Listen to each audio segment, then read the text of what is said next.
No niin, eka päivä Åressa ja aika kaunis keli näyttäisi olevan tänään. Ja pitäisi kai ihan kohtuu lämmintäkin olla. Lähdetään tästä aamupäivällä tonne Tenfosselle. Siellä pitäisi olla ihan kunnon koski, putous. Kai niitä Ruotsin isoimpia, tai mitä lienee, no ihan varma, mutta hyvän näköinen päivä. Katos, tuollahan on vähän luntakin näkyvissä. Ja Joo, tänään on onneksi ihan nätti päivä. no se koski on 20 kilsan päässä, että sinne ei pitkä matka ole, Niin. sinne lähdetään seuraavaksi.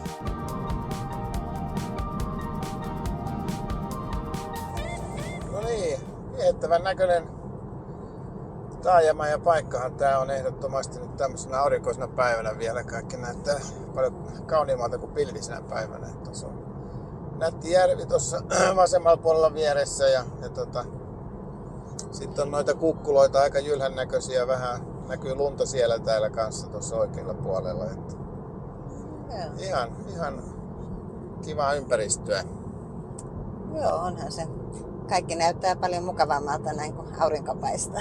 Kyllä, ja lämpötilakin hiljalleen nousee. Se on 10:30 ja siellä on 15 astetta jo lämmintä. Tiedä mikä helle tästä tulee vielä.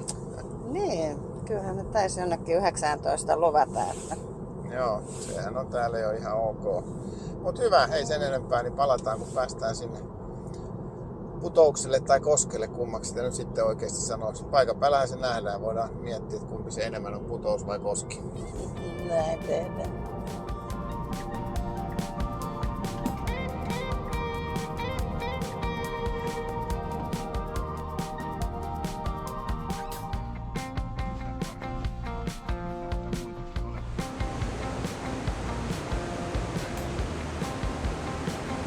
Noniin, sitten putoukselle päin. Mitä sä sanoitkaan, että siinä oli korkeusero joku 37 metriä vai? No niin.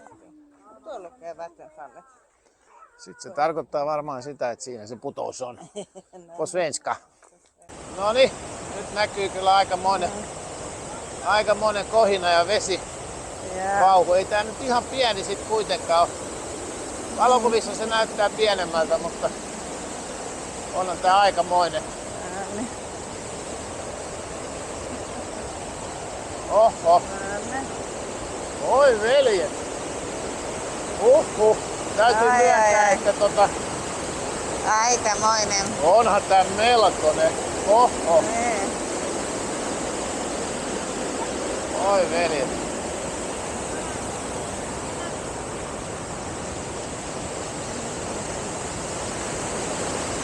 Oho, mikä vesimäärä. Jaa. Vau. No, tällainen.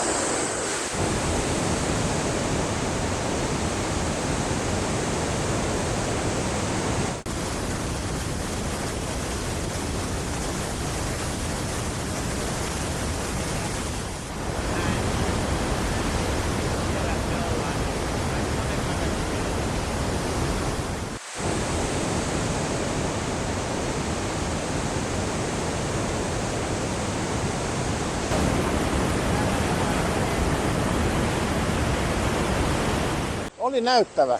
Onhan se. Siis eihän valokuvat niin näytä ollenkaan, että sitä tunnelmaa. Onhan tuo vesimäärä ihan mahtava, mikä tuolta tulee. Että todella hieno. Todella hieno kyllä. On. Kyllä oli ehdottomasti näkemisen arvoinen.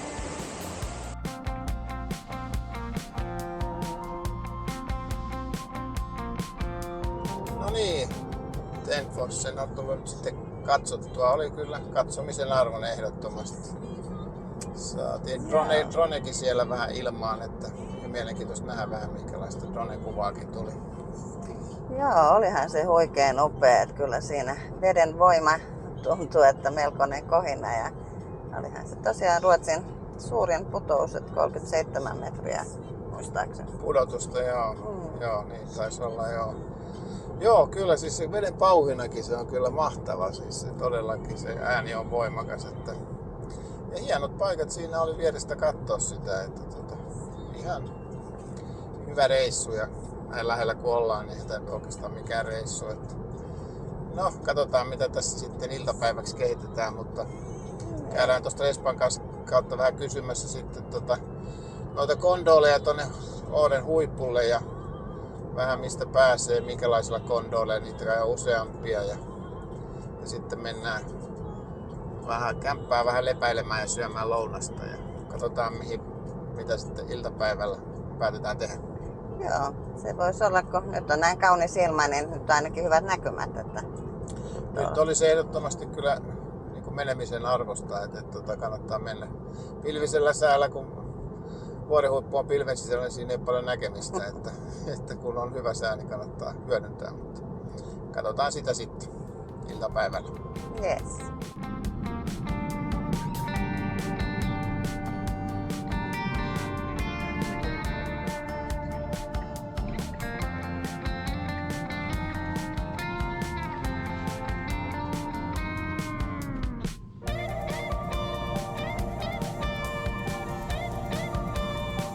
Kävelyllä vähän.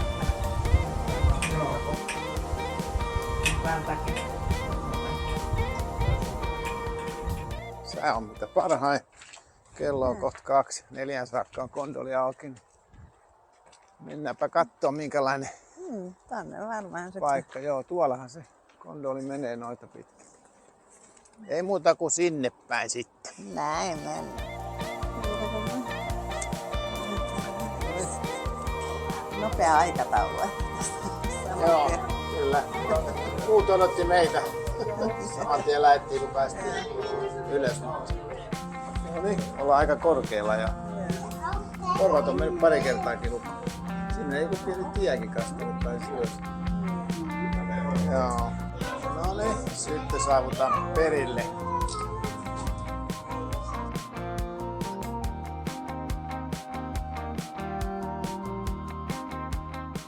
No niin. Huipulla ollaan ja tuulee. Voisi sanoa, että huipulla tuulee, vai miten ne sanoo? Kyllä. Minä tuuli vielä mennessä. Oli ajatus vedetään drone tästä, mutta sen voi unohtaa. Tässä olisi Näkee tuosta tuulipussista oranssista tuolla. Jaa.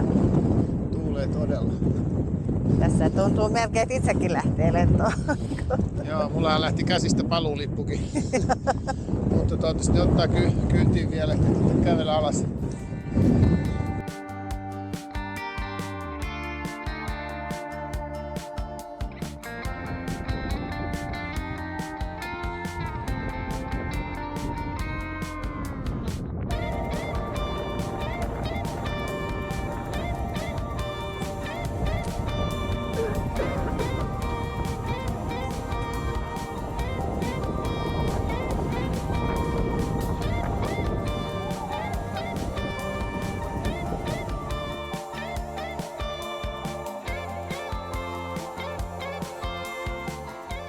Sä vähän viileä.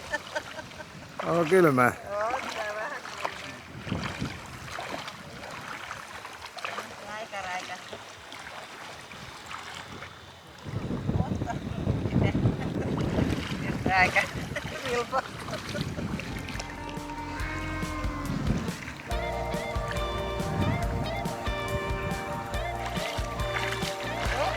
Siellä tässä nilkat vähän paljon.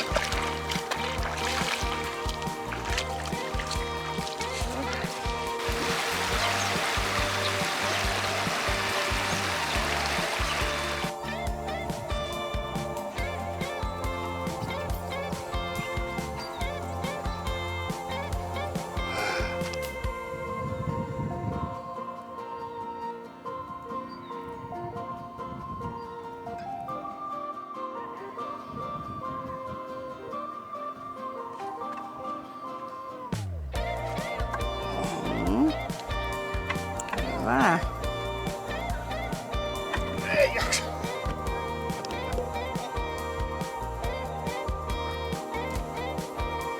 Wow.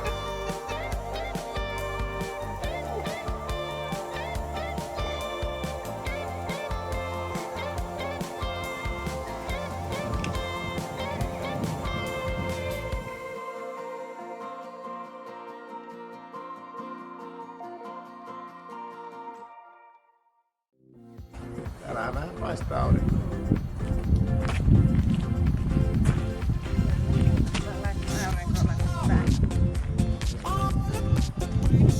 Joo, alkaa nyt. Tää on vähän satanut. No niin, tänään on luvattu tämmöstä puolipilvistä ja suht poutaa tähän aamupäivään ja sit iltapäivällä alkaa sataa, niin lähdetäänpä tässä kattoo ainakin tämmöstä Karolinin monumenttia tuossa reilun 10 kilometrin päässä, joka on tämmönen muistomerkki, jossa on suomalaisia sotilaitakin muistetaan. Mitäs lyhyesti osaat siitä Hanne sanoa, että mikäs muistomerkki se oikein on? Niin, no, ymmärtääkseni niin siellä tosiaan suomalaisia sotilaita kuoli 1719 tämmöisen suuren Pohjansodan yhteydessä olleen Trondheimin taistelun jäljiltä, josta peräydyttiin ja sitten palelluttiin. Ei kuoltu vihollisen luotiin, vaan tuli kylmä. No hyvä, sinne mennään kattoon, ei tässä pitkä matka ole sinne, että vajaa vartin ajomatka, niin sitten no niin, sehän kääntyy tänne, mennään sitten tänne. Niin, palataan siellä sitten asiaan, kun päästään paikan päälle. Kyllä.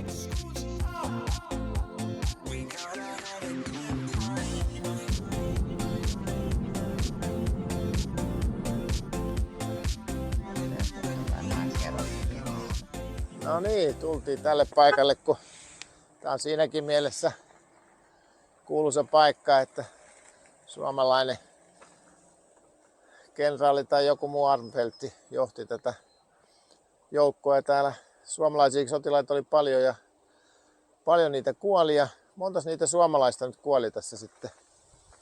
Joo, no tässä arvioidaan, että noin 2000 näistä 3000 tänne kuolleista niin oli suomalaisia. Että aika iso määrä. Eli 10 000 miehen vahvuinen armeija täällä sitten yritti valottaa Trondheimia norjalaisilta, mutta sitten Ruotsin kuningas oli jo kuollut, niin sitten Armfeldtkin päätti, että peräydytä ja sitten tulikin talvipakkaset ja myrskyt ja ruoka loppui ja kylmyys tuli. Ja 3000 sotilasta kuoli 10 000 ja niistä 2000 suomalaisia. Suomalaisilla ei ollut kunnon huopatossuja sitten jalassa. Ei, ruokaa ei ollut eikä lämpöä. No, mutta ei mitään, Kyllä. Lähdetään me tuonne ylös katsomaan.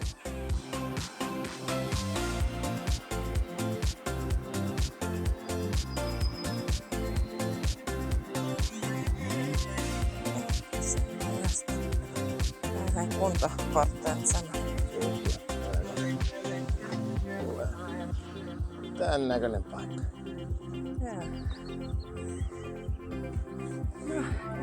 Täällä on vähän näkymää. Niin.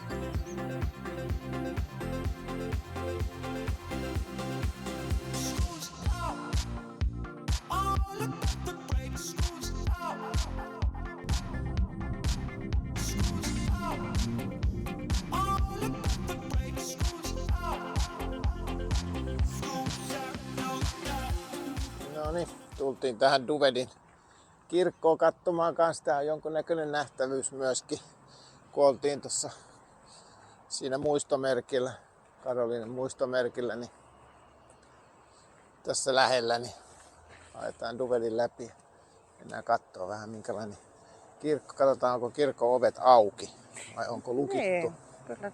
Google väitti, että 8 illalla olisi auki ja tämähän on osa tätä Pyhän Olavin vaellusreittiä, tämmöistä pilgriimiä, niin tämä Duvet tässä matkalla Sundsvallista Trondheimiin. Niin. No niin, ja Googlehan tietää kaiken. Niin, katsotaan pitääkö Tietääkö paikkaansa. se tänään kaiken?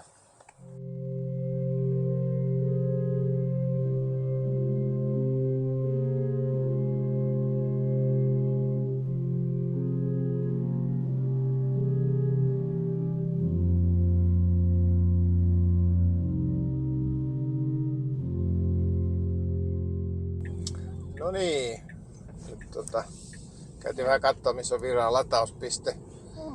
Sitten kun lähdetään Trondheimiin, voidaan ottaa siinä muutama kilowatti, jos tarvitaan ennen kuin lähdetään Trondheimiin ajamaan. Mutta seuraava kohde on sitten suklaatehdas. Kymmenkunta kilsaa mennään suklaatehtaaseen. Niin, laitetaanko suu makeaksi sitten? Aivan, ja se on sehän voi olla, että sitten meni meidän laihdutuskuurit taas ihan blörinäksi, mutta käydäänpä katsoa, miten makea suklaatehdas siellä on. Käytiin tuossa semmoisessa Glashyttanissa kanssa, jos pitäisi olla tämmöistä lasin puhallusta, ja kyllähän se näytti, että siellä on, se tosin ei ole tänään auki, mutta käytiin katsomassa ikkunan takaa jo. Ei se kovin ihmeinen paikka, mutta kyllä se näytti, että joku lasinpuhaltaja on, että ehkä me joku päivä mennään sitten sitäkin katsomaan. Katsotaan. Anne ainakin kiinnostaa, sieltä voisi saada mukavan lahjan ehkä äidin 85-vuotispäiville. Katsoa, jos sieltä löytyisi joku kiva. Kauniita lasisia lintuja näytti olevan siinä ikkunalaudalla. Että Kyllä joo, ja voisi olla kiinnostavaa katsoa vähän lasinpuhallusta ja sitten ihan vierestä, kun siinä pääsi ihan viereen katsomaan. Mutta katsotaan, nyt mennään katsomaan kaksi suklaatehtaaseen ja katsotaan saadaanko suu makeeksi. Vara chokladfabrik. Joo.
Hej, tack.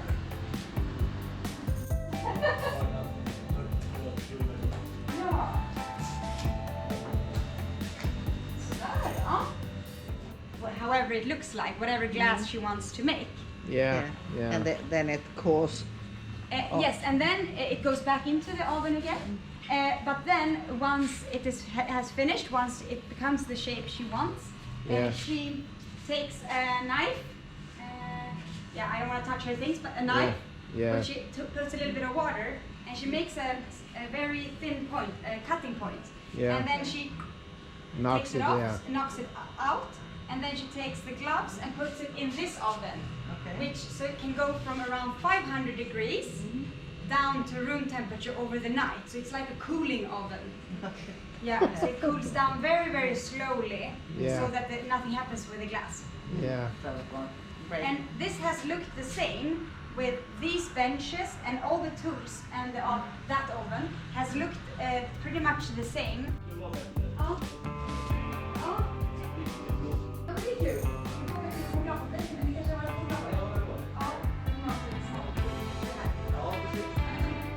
Kyllä kaunis.